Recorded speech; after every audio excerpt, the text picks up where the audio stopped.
पहले तो बहुत बहुत स्वागत है और एयर जिंदगी गले लगा ले नया शो आने वाला है 1 दिसंबर से। सर क्या कहना चाहेंगे? अनाउंसमेंट के टाइम हमने इतनी बात नहीं कर पाए थे, लेकिन आज अगर शो के बारे में आप कुछ बताएं कि क्या कुछ सुनने मिलेगा इस शो में हमें।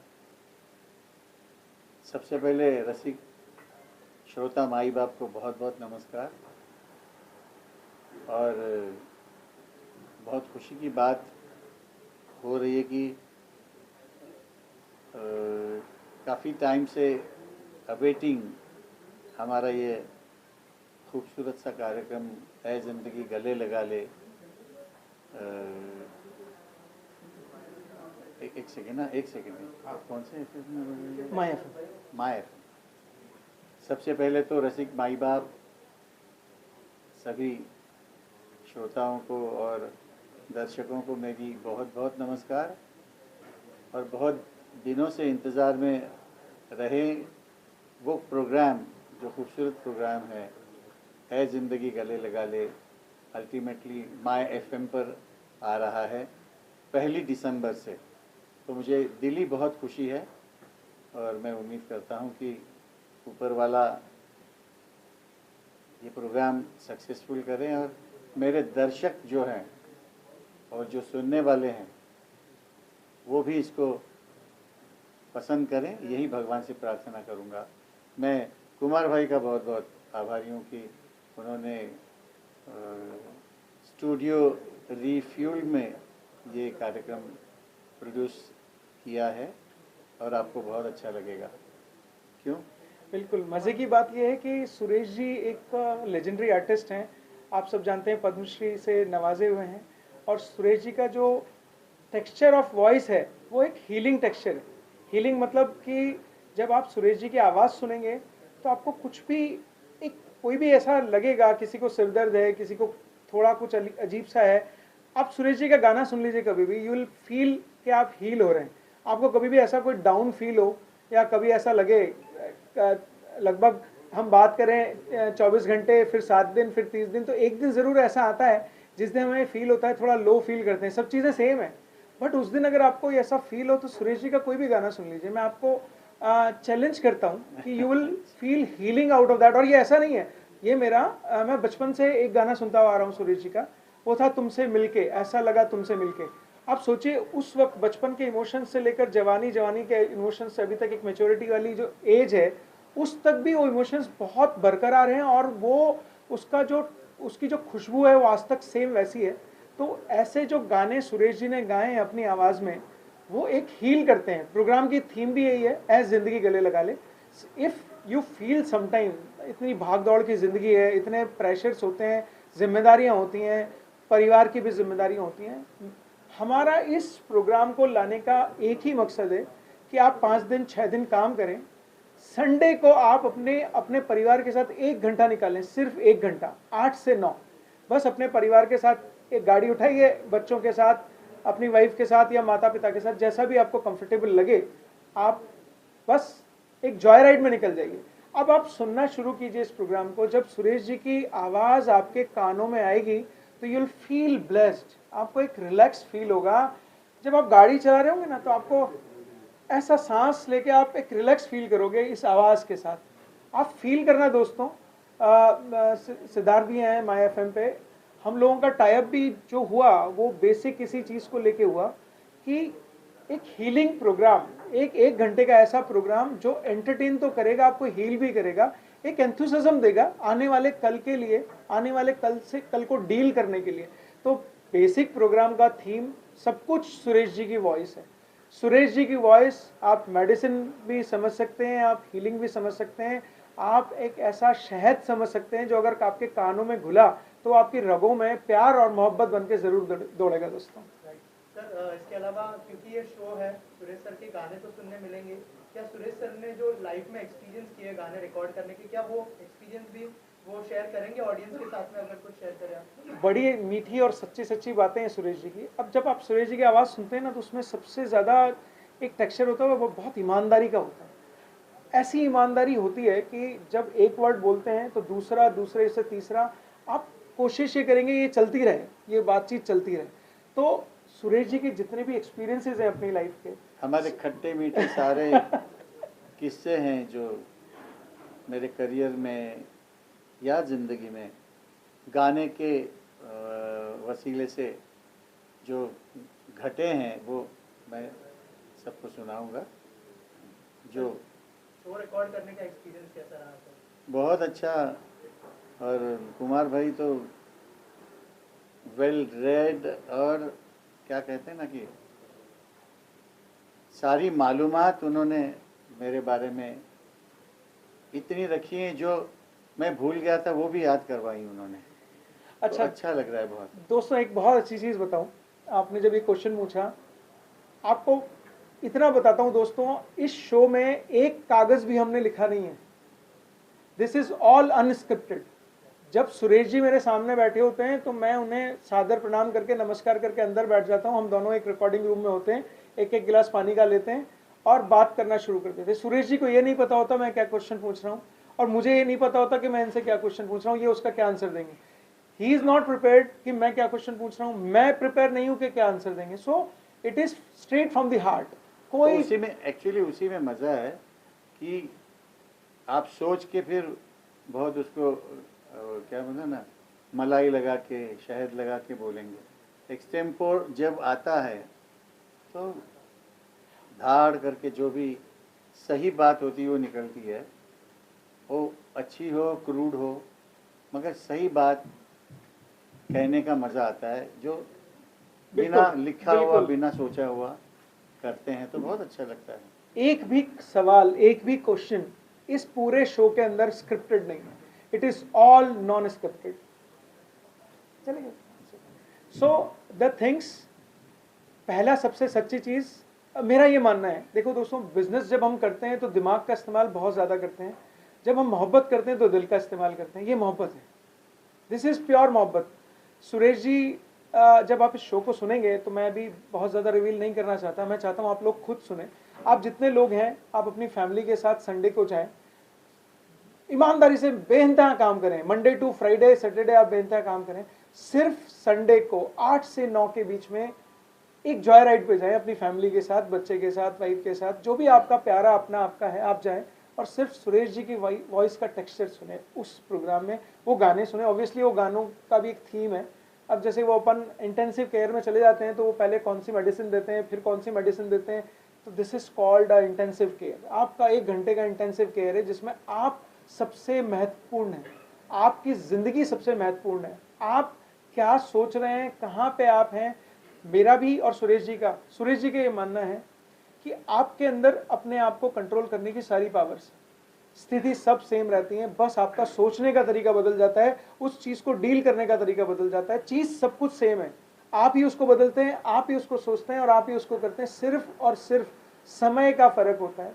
मेरा मानना यह है कि जब आप कोई भी कठिनाई में होंगे, ऐसा है नहीं कि कोई भी कठिनाई में नहीं है, एवरीबडी, ये बहुत बड़ा बेसिक है लाइफ का कि आप अगर जी रहे हैं तो कोई ना कोई कठिनाई भी होगी, कोई ना कोई अच्छाई भी होगी। ये वही स्रोत हैं, ये वही एक ऐसा पवित्र स्रोत है कि आप इनके गाने, इनके आवाज़ और इन सब चीज़ों को इस पूरी इंटेंसिव केयर में रहेंगे तो यू विल फील बेटर। आप ब्लेस्ड समझेंगे अपने आप को कि यस वी आर समथिंग। आपको एक एनर्जी मिलेगी। सुरेश जी का एक एक वर्ड इतनी एनर्जी देता है कि अगर संडे को आपने वो एनर्जी ली तो 7 दिन चलेगी। अब 7 दिन के बाद आपको उसकी आदत हो जाएगी, अब आदत हो जाएगी तो आप नेक्स्ट संडे को जाएंगे। So this is the feel of this show and I am thankful to my FM, Abhishek, Siddharth, सब लोग हैं कि उन लोगों को उनका मैसेज आया, उनका फ़ोन आया। आपके क्रिएटिव हेड का क्या नाम है मैडम का? कंकना। कहते हैं सर ये जो सुरेश जी का ये 10 मिनट का कन्वर्सेशन है ना, अब इसको कहीं से काटने का मन ही नहीं कर रहा, इसको एडिट कैसे करूं। प्रॉब्लम ये है कि सीमा तो है ही, 1 घंटे की सीमा है, 8 गाने भी बजाने हैं। अब इसको काटूं कैसे, मेरा मन नहीं कर रहा कि मैं कहीं से इसको काटूं या कुछ करूं।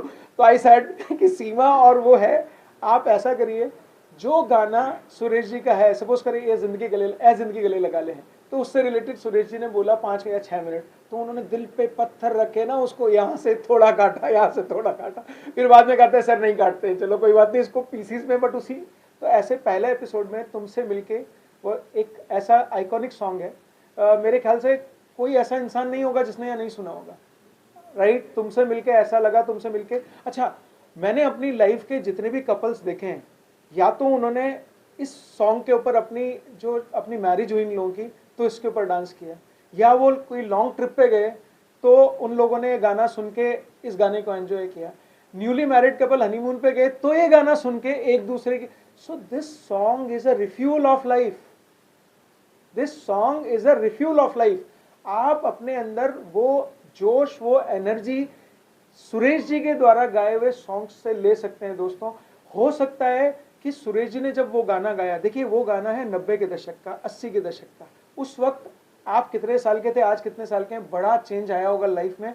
कई सारी चीजें जो आप समझ गए होंगे, कई सारी चीजें जो अभी भी समझनी बाकी है, जो समझ गए होंगे और उनसे डील कर रहे हैं तो उसमें भी ये गाने हेल्प करेंगे, और जो समझ नहीं आ रही है उसकी एनर्जी को रिगेन करने के लिए गाने आपको बड़े काम करेंगे।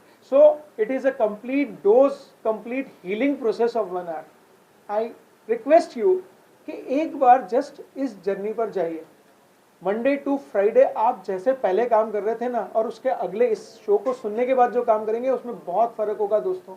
आपके अंदर एक शालीनता आ जाएगी, एक एग्रेशन खत्म हो जाएगा, एक आपको अप्रोच चेंज होना शुरू हो जाएगा आपके काम का, कि आप जिस भी चीज को आप डील कर रहे थे, किस एक ही चीज को हम अलग अलग तरीके से डील कर सकते हैं, बट आप एक अच्छे से डील कर पाएंगे क्योंकि आप चित्त और मन से शांत हैं। आप 8 से 9 अपनी फैमिली के साथ रहिए। देखिए फैमिली सबसे बड़ा सपोर्ट होता है लाइफ का, सबसे बड़ा, फैमिली से बड़ा कोई नहीं है। फैमिली इज ओनली दी, आपका अच्छे बुरे समय में फैमिली साथ है। अब एक तो आपकी फैमिली साथ है और सुरेश जी की वॉइस है, तो कितनी बड़ी कॉकटेल है, 20 ml और आपकी फैमिली आधा ग्लास, तो दिस इज समथिंग, एक बहुत प्यारा शहद है। मैं चाहता हूं आप अपने कानों से सुने और उसे दिल में उतारें।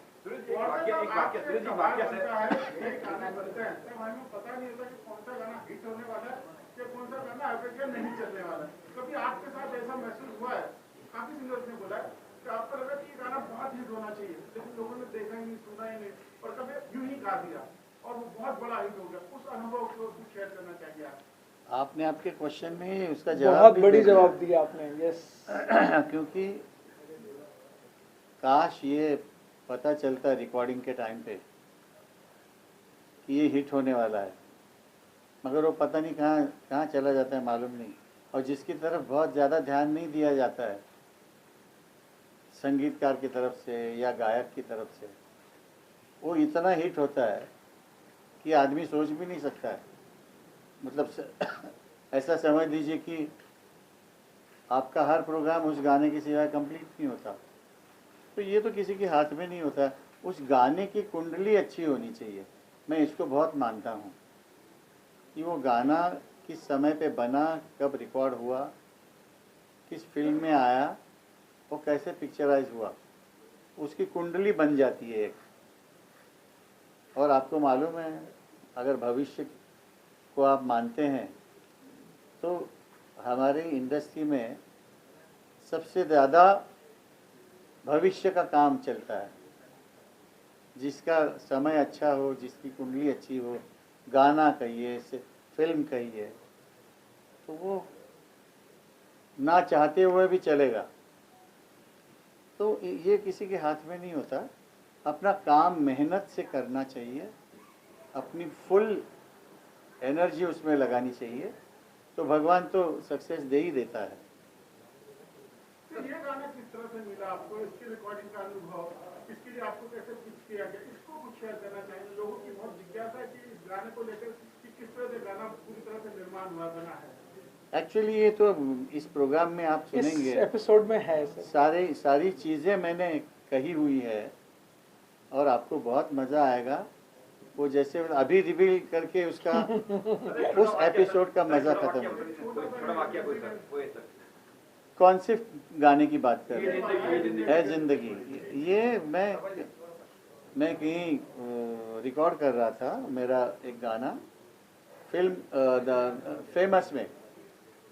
फेमस तारदेव में। तो मैं रिहर्सल कर रहा था माइक पे, इतने में देखा मैंने उत्तम सिंह जी और केरसी लॉर्ड जी, और उनके पीछे एक छोटी सी मूर्ति, सफ़ेद कुर्ता और सफ़ेद शर्ट और लुंगी सफ़ेद पसम लगाया हुआ। वो अंदर आए तो उत्तम जी ने कहा कि सुरेश, ये मिस्टर इलैयाराजा जी हैं, साउथ के बहुत बड़े म्यूज़िक डायरेक्टर हैं। और मुझे कोई ऐसी ये कोई दिखावा नहीं या कुछ भी नहीं, मुझे मालूम ही नहीं था कि, क्योंकि मैंने मद्रास की तरफ की गानों को कभी सुना नहीं था, और उसकी वजह से ये मेरी क्या बोलते हैं ना कि बदनसीबी थी कि मैंने उनको मिलने के पहले उनको जाना नहीं था। मगर वो इतना बड़ा म्यूज़िक डायरेक्टर और एकदम सिंपल आए, मैंने उनको नमस्कार किया, रिस्पेक्ट दी, तो उन्होंने कहा कि इनके 3 गाने गाने हैं तुमने, फिल्म बन रही है और 1 हफ्ते में ये गाने रिकॉर्ड होने हैं, तो तुम परसों रिहर्सल के लिए आ जाओ। जब मैंने पूरा उनका रंग ढंग देखा काम करने का, हारमोनियम ऐसे बजती थी उनके हाथ में जैसे पानी बह रहा है। फिर उनके बारे में मैंने पढ़ा तो मालूम चल गया कि उन्होंने थाउजेंड्स ऑफ साउथ की फिल्में की हुई है और बहुत ही बड़े म्यूजिक डायरेक्टर। तो उत्तम जी ने कहा कि कोई भी लाइन है वो ज़्यादा से ज़्यादा 2 बार तुमको बताएंगे वो, तो तुम्हारा पिकअप जो है वो बहुत अच्छा रखना और ध्यान देना। तो ऊपर वाले का आशीर्वाद, थोड़ा सा सरगम वगैरह लिख लेता हूँ, तो बहुत अच्छे से मैंने गाने पिकअप किए उन्होंने और बड़े खुश हो गए वो। उसके बाद 2-3 फिल्मों में उनके लिए मैंने गाया। तो ये ऐ जिंदगी गले लगा ले एक ऊपर वाले के आशीर्वाद से बहुत ही फिनोमिनल गाना रिकॉर्ड हुआ था। और देखिए उस वक्त कहाँ मालूम था ये गाना, मुझे वो गाना पिक्चर क्या रिलीज होने के बाद बोल भी नहीं मालूम, मुझे बोल भी मालूम याद नहीं थे। करीब फरमाइशें आई काफी जब सारी, फरमाइशें आने लग गई उस गाने की और जब मैंने गाया तो वही गाना 2-2 बार गाना पड़ता है मुझे आज भी स्टेज पे। तो इसको कहते हैं पॉपुलैरिटी। तो वो तो ना राजा साहब को मालूम था ना मुझे मालूम था। तो ये उसकी कुंडली अच्छी थी, लोगों ने पसंद किया। सबसे ज़्यादा बोल और किस सिचुएशन पे वो रिकॉर्ड हुआ, पिक्चराइज हुआ है, इसका भी ज़्यादा महत्व होता है उसमें। इम्पोर्टेंस तो वही होती है, तभी जाके दो लोगों के दिल में लग जाता है। इसमें एक चीज़ और है सर, देखिए ये 80-90 के दशक की बात है। उस टाइम पे इतने रिसोर्सेज नहीं थे, सिर्फ रेडियो एक रिसोर्स था और यह मूवी एक रिसोर्स था। मेरे ख्याल थिएटर आप जाएंगे तो मूवी देखने के लिए, गाना वायरल होना, आज की डेट में आप सुबह लॉन्च करिए और शाम तक वायरल हो जाएगा। आप डेटा बताएंगे 4 करोड़ लोगों ने देख लिया, 5 करोड़ लोगों ने देख लिया, लेकिन उस वक्त सिर्फ क्वालिटी, उस वक्त ये अवेलेबल नहीं था। हाँ हाँ, ऐसा जैसे टीवी पे बार बार दिखाया जाता है, तो ये हमारे उस वक्त जिंदगी के टाइम पे वो सब अवेलेबिलिटी नहीं थी। अब तो एक गाना 6-6 महीने पहले से ही बजाते हैं तो वो वैसे ही पॉपुलर, वैसे ही वायरल हो जाएगा। आप सिर्फ देखिए क्वालिटी के बेस पे, और इस उम्दा, कितना उम्दा म्यूजिक था इलैयाराजा साहब का। मैंने अब जब आप सुनेंगे ये प्रोग्राम तो संगीत के भगवान आए हुए हैं। सुरेश जी ने उन्हें ऐसे ही प्रेजेंट किया है। जब सुरेश जी ने फर्स्ट टाइम उन्हें देखा तो वो सफ़ेद कुर्ता धोती भस्म लगाए हुए, सुरेश जी को तो लगा भगवान है इस इंडस्ट्री के। अब आप देखिए वो गाना एक अमृत की तरह है। किसने लिखा? गुलजार साहब ने लिखा। गुलजार साहब ने लिखा। संगीत किसने दिया? आपको ये पता नहीं चलेगा कि वो कैसा प्लेनेट है कि जब इलैयाराजा साहब का एक म्यूजिक चल रहा है, दूसरा कौन सा इंस्ट्रूमेंट आने वाला है, वो किस जगह पे है और सुरेश जी किस लय में गा रहे हैं। आप सोचो कितना बड़ा अमृत है। वो मंथन था पूरा, और वो मंथन होने के बाद जो अमृत निकला वो गाना निकला, इसलिए वो हिट हुआ। उस टाइम पे हमारे पास कोई सोर्सेज नहीं थे कि हम उस गाने को वायरल कर दें। उसकी अपनी उसकी गाने की इतनी पावर थी, वो पावर हाउस था। गाया किसने? सुरेश वाडकर साहब ने। संगीत किसने दिया? इलैयाराजा साहब ने।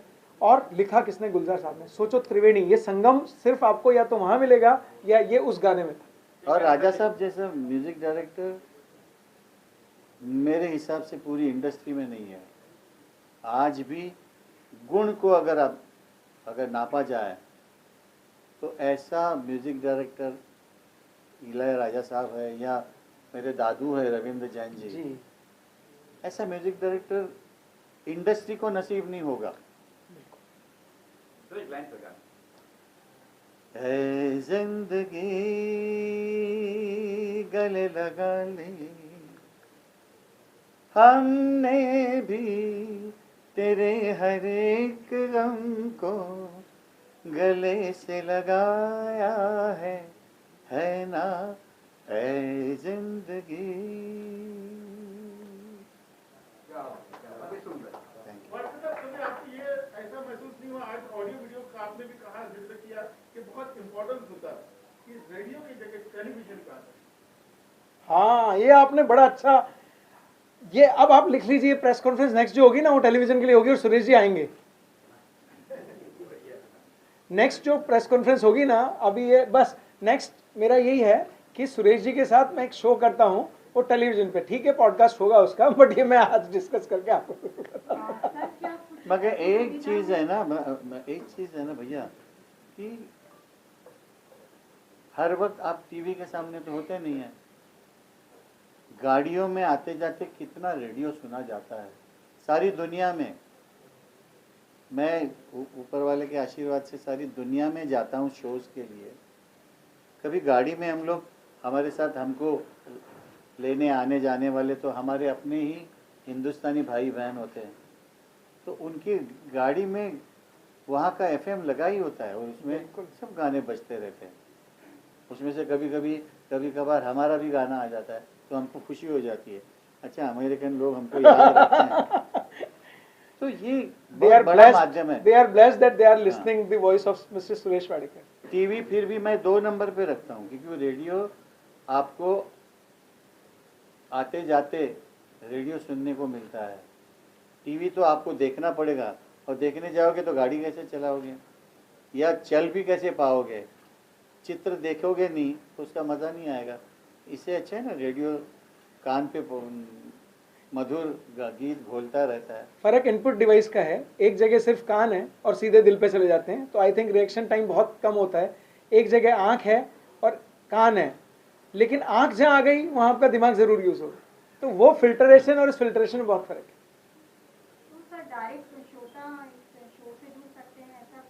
नेक्स्ट एपिसोड में, फर्स्ट एपिसोड बिल्कुल, फर्स्ट एपिसोड जो है वो एक रिकॉर्डेड ऑलरेडी है। नेक्स्ट एपिसोड में कुछ सिमुलेशंस हैं, कुछ चेंजेस हैं श्रोताओं के हिसाब से, उनके सजेशंस हैं, वो नेक्स्ट एपिसोड से। 1 आवर, 1 घंटे का प्रोग्राम है जिसमें लगभग 8 गाने हैं, बीच में एक टी ब्रेक है। अब वो टी ब्रेक की जगह बच्चे अगर ये कहें कि नहीं आइसक्रीम, तो उसका नाम आइसक्रीम ब्रेक भी है। वो गाड़ी चल रही है, सुरेश जी की वॉइस है, सुरेश जी का गाना है, फिर सुरेश जी का पसंदीदा दूसरा भी गाना है, ऐसे वो गाना चल रहा है। अब बच्चा पीछे बैठा है और चार गानों के बाद वो नॉस्टैल्जिक तो चल ही रहा है सब कुछ। अब सामने एक चाय की दुकान दिखती है या आइसक्रीम की दिखती है, आपने गाड़ी रोकी, आपने चाय पी लिया, अभी तो ठंड आने वाली है, तो या तो चाय की चुस्की का ब्रेक या आइसक्रीम का ब्रेक, तो वो एक ब्रेक रहेगा। उसके बाद फिर 4 गाने, फिर अगले वीक का इंतजार। एक शो में 8 गाने हैं और 8 गानों के बीच में लगभग आप मान लीजिए 1 घंटे का शो 8 से 9। खट्टे मीठे किस्से आपको अच्छे लगेंगे जो मैंने भोगे हुए हैं, सहे हुए हैं। कुमार साहब, आपसे सवाल बनता है, आज की जनरेशन जो नया पीढ़ी है उनका म्यूजिक का जो चॉइस है बहुत ही डिफरेंट है। आपको लगता है कि आप लोग उनसे भी कनेक्ट कर पाएंगे? यही इस पूरे प्रोग्राम की आत्मा ही ये है। एक इतना बड़ा लेजेंडरी आर्टिस्ट पद्मश्री जिसने 80 के दशक में, 90 के दशक में गाने गाए जबकि रिसोर्सेज कम थे, बिल्कुल बहुत कम रिसोर्सेज थे। और आप ये मान के चलिए सर कि फिल्में हिट हो जाती हैं तो गाने भी हिट हो जाते हैं, लेकिन फिल्में हिट ना और गाने हिट हो जाएं तो आपको समझ जाना चाहिए कि उसके अंदर पावर है। आज सुरेश जी इस पीढ़ी में इस जगहों पे हैं। आज वो प्रोग्राम एक 20 साल का बच्चा भी सुन रहा है। आज मेरा बच्चा वो 16 साल का है, बट वो 4 गाने सुनता है तो उनमें से ये निकाल के बता देता है उसके कानों से कि यार पापा दिस इज अ सॉन्ग, बड़ा मेलोडियस है। तो मेलोडी तो आपके रगों में होती है, बट आपको फाइंड करनी होती है। अब जब तक कंटेंट आपको अच्छा नहीं मिलेगा, आप पूरे रेडियो सुनिए, आपको कंटेंट क्या मिलता है, मैं क्या, I don't want to comment, but इस पूरे प्रोग्राम की थीम ही ये है कि ये एक शहद है, एक गुड़ है, आपने इसे मसाला बना दिया, आपने इसे ऐसी चटकारी वाली चीज़ बना दी। तो संगीत एक आत्मा है दोस्तों, संगीत एक ऐसी मेडिसिन है जो आपके हर घाव को हील कर सकती है। और उसमें भी एक ऐसा डॉक्टर, एक ऐसा गुड़ पीढ़ी का डॉक्टर अगर आपको वो डोज दे ना, तो आई थिंक वो आपको लेनी चाहिए। तो वो ही थीम है कि आज की पीढ़ी को वो दौर वापस लेके आया जाए कि भाई ये संगीत की आत्मा थी और इसी को बेस बनाते हुए हम आगे चलना चाहिए। और अभी आप देख ही रहे हैं ना, करण अर्जुन फिर बन रही है। सुभाष जी ने कल ही कोई पिक्चर अनाउंस की है जी। तो इसका रीज़न क्या है? उन्होंने ये ताड़ा होगा ना, एक्सपीरियंस किया होगा कि नई जनरेशन की क्या पसंद हो रही है, नहीं तो कौन इतने करोड़ों रुपए लगा के फिर वो फिल्में बनाएगा। तो ये, और वैसे भी भैया दुनिया तो गोल है, जहाँ से शुरू होगी वहाँ वापस तो आना है उसने, तभी तो कंप्लीट होगा ना वो। बिल्कुल। और सर्कल कंप्लीट करना हर एक के नसीब में होना चाहिए, तब वो बीच के जो भी एक्सपीरियंसेस है उसको वो कंपेयर कर पाएगा कि नहीं भाई वो जो जहाँ पे आके मेरा जो गोल कंप्लीट हो गया है वो बेस्ट टाइम था, वापस आ गया है। आने दीजिए, जितने भी टाइम आते हैं वो आके चले जाएंगे, मगर जो हमने पहले एक्सपीरियंस किए हुए वो वापस आते हैं तो उसका आनंद दोबारा हो जाता है। कुमार जी, मेरा सवाल एक आपसे है कि हमारे पास लीजेंडरी पद्मश्री सुरेश वाडकर साहब जैसे सिंगर है, इसके बावजूद जो नए फिल्म निर्माता है वो इस तरह के मतलब नगीने को पहचान, बहुत बड़ी मिस्टेक है उन लोगों की। They are not blessed, they are not blessed दोस्तों। अपॉर्चुनिटी हर दरवाजे पे नॉक करती है, हर दरवाजे पे। मैं एक प्रोड्यूसर हूँ, मेरे जैसे 1000 प्रोड्यूसर हैं, उनके दरवाजे पे भी ये नॉक हुआ था। आपको डिपेंड करता है आप कितनी दूर देख सकते हैं, आप उस दरवाजे के पीछे क्या है। ये 50 mm की एक लकड़ी है, 100 mm की एक चट्टान है, उसके पीछे क्या है? एक हीरा हमेशा आपको खदान में ही मिलेगा। This is you, how you discover. मेरा एक सपना था, सपना, ये फर्स्ट एपिसोड में मैंने उस चीज़ को बोला है, मैं बहुत छोटे और मध्यम वर्गीय परिवार को बिलोंग करता हूँ, बहुत छोटे और मध्यम वर्गीय। मुझे पता है 300 रुपये में घर कैसे चलता है। मैं एक शिक्षक का बेटा हूँ, राइट। शिक्षा का बहुत बड़ा महत्व है, लेकिन ये जो वॉइस था ना, हर आदमी का ड्रीम होता है। किसी का ये है कि मैं ये गाड़ी रोल्स रॉय लूँ, मैं ये लूँ। मेरा एक ड्रीम था कि जिस इंसान ने ये गाना गाया है ना, जिस भगवान ने, एक बार मैं उससे ज़रूर मिलूँ, एक बार। और भगवान ने क्या नवाजा कि मैं उनके बिल्कुल पास में हूँ। दोस्तों, ये अपॉर्चुनिटी होती है, बहुत कम लोग इसको, ऐसा नहीं कह रहा हूँ मैं कि मैं ही समझता हूँ, बट मैंने जो अपॉर्चुनिटी समझी है ना, वो एक बहुत बड़ी है, बहुत लोगों को समझना चाहिए।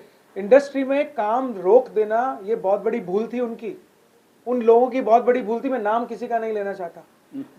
आज जिसने 10,000 गाने गाए हैं उसके 10 गाने हिट हैं, और जिसने 40 गाने गाए हैं उसके 20 गाने हिट हैं। आप रेशो समझ सकते हैं इस चीज़ का क्या होगा?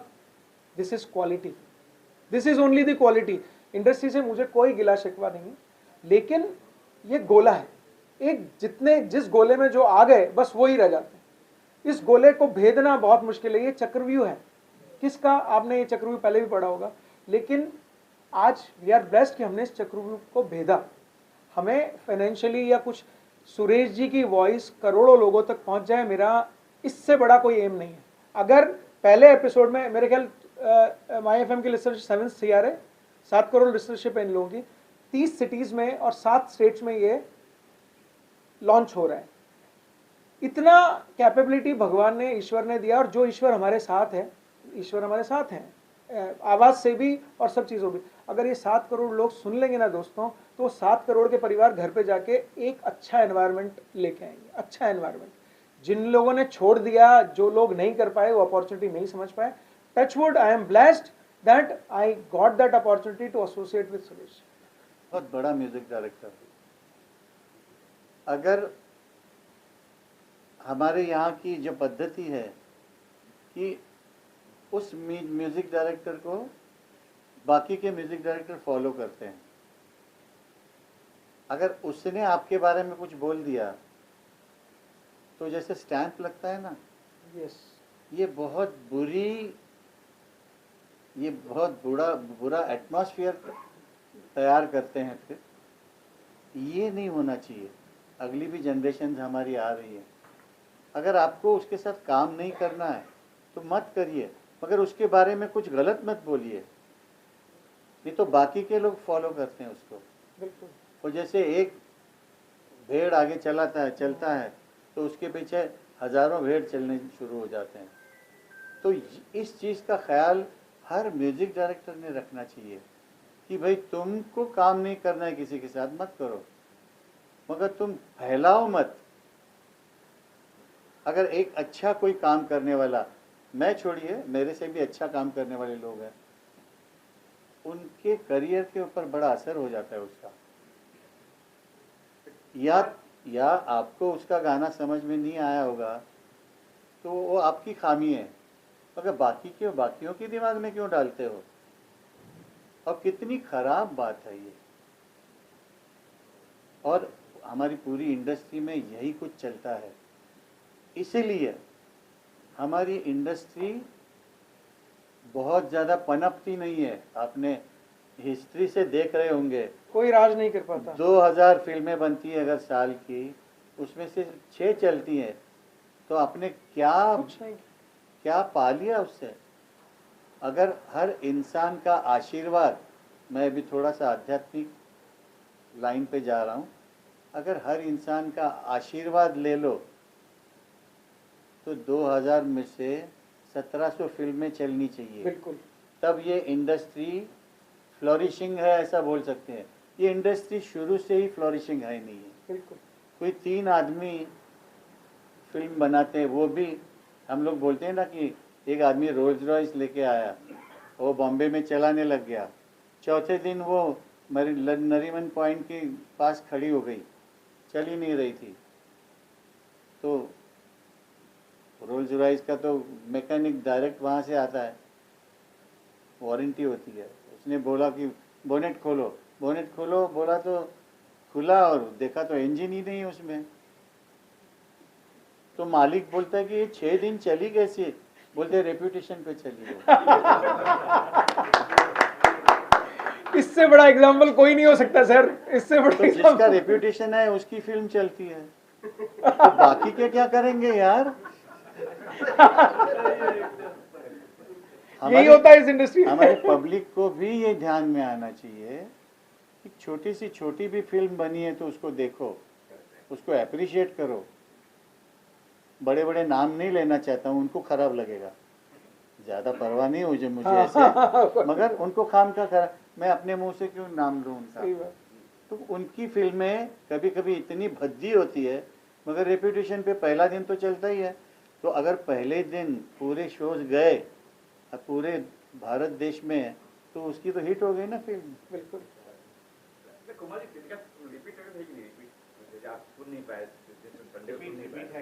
नहीं सर, ये एक बहुत बड़ी विपदा ही मान लीजिए, या एक वो है कि हाल फिलहाल मुझे लगता है कि मैंने सोचा था कि ये रिपीट होगा, बट अभी इसका एसेंस ऐसा रखते हैं कि संडे को 8 से 9 आप सुने, थोड़ा सा इसको ऐसा रखेंगे कि इच्छा जागृत रहे, मतलब एक जिसको कहते हैं ना, एक डिमांड। एक देखो, मैं एक बहुत अच्छी बात बताता हूँ सर आपको ये ध्यान होता है इनविटेशन कार्ड आया है और उस दिन उस फलाने की शादी है, राइट? अब वो सैटरडे को होती है, संडे को होती है, बट आप एक प्लान बना के रखते हैं, अपने बच्चे माता पिता सब रेडी रहते हैं, 5 बजे से रेडी होना शुरू होते हैं, कपड़ों का सिलेक्शन होना शुरू होता है, आप 7 बजे गाड़ी में बैठते हैं और आप 9 बजे उसके यहाँ शादी में चले जाते हैं। ये हर वीक हो, क्यों? You should celebrate your happiness. आप एक बार करके देखो सर, आपको ये फील होगा। 8 से 9 15 मिनट का बीच का ब्रेक है, सुरेश जी को आप सुन रहे हैं, गाने सुन रहे हैं, एक बार उस दौर को लेके आओ सर। आपका जहान चेंज ना हो जाए ना सर, मेरे नाम बदल देना। मैंने इस चीज को, ये साइकोलॉजिकल एक छोटा वर्ड है इसके लिए, इट इज अ टेस्टेड। संगीत से बड़ी कोई मेडिसिन नहीं है सर। इस दुनिया में एक एक राग, आज आप दीदी यहाँ बैठी हैं, मैं उनको प्रणाम करता हूँ। आप दीदी, ये वो खानदान है जिसने अभी भी इस परंपरा को संजोए हुए उसको संभाला हुआ है। आप बताइए कौन सा इंसान है जिस खानदान ने, ये पूरा खानदान कितने लोगों को, कितने बालकों को, कितने बच्चों को संगीत की शिक्षा देता है? किसी ने इसको डिस्कवर किया? क्यों नहीं मिलता ये अप्रिसिएशन? उसके दो रीजन है। एक तो इंडस्ट्री एक झोंके की तरह से चलती चली जाती है। उस साहब ने जो वर्ड बोला कि वो भेड़ चाल, और रॉयल्स रॉयस अच्छा एग्जाम्पल तो नहीं हो सकता ना सर। एक बार आप जा सकते हैं, इंडस्ट्री नंबर्स पे चली गई है, क्वालिटी क्वांटिटी पे चली गई। आज आप, मैं आपको एक छोटा सा एग्जाम्पल देता हूँ। आज मुझे आप एक कैमरा दे दीजिए, मैं एक ट्रेन में जाता हूँ, वो एक बीड़ी पी रहा है, उसको रिकॉर्ड करता हूँ। एक बेचारी लेडी बैठी है, वो अपनी गठरी बांध के बैठी है। तीसरा एक भिखारी बैठा है। चौथा हॉस्पिटल में मैं किसी मरीज को ड्रिप लगते हुए रिकॉर्ड कर लेता हूँ। एक बच्चे को मैं रिकॉर्ड करता हूँ, क्रिकेट खेल रहा है। अब ये रिकॉर्ड करके मैं उसको थोड़ा स्लो मोशन और डाल देता हूँ। सोचता हूँ नाम क्या रखूँ इसका, नाम रख देते हैं बस यूं ही, मैं आपको पिक्चर बना के 50 करोड़ फर्स्ट डे इकट्ठे करके दे दूँ। क्या कंटेंट है? It's nothing.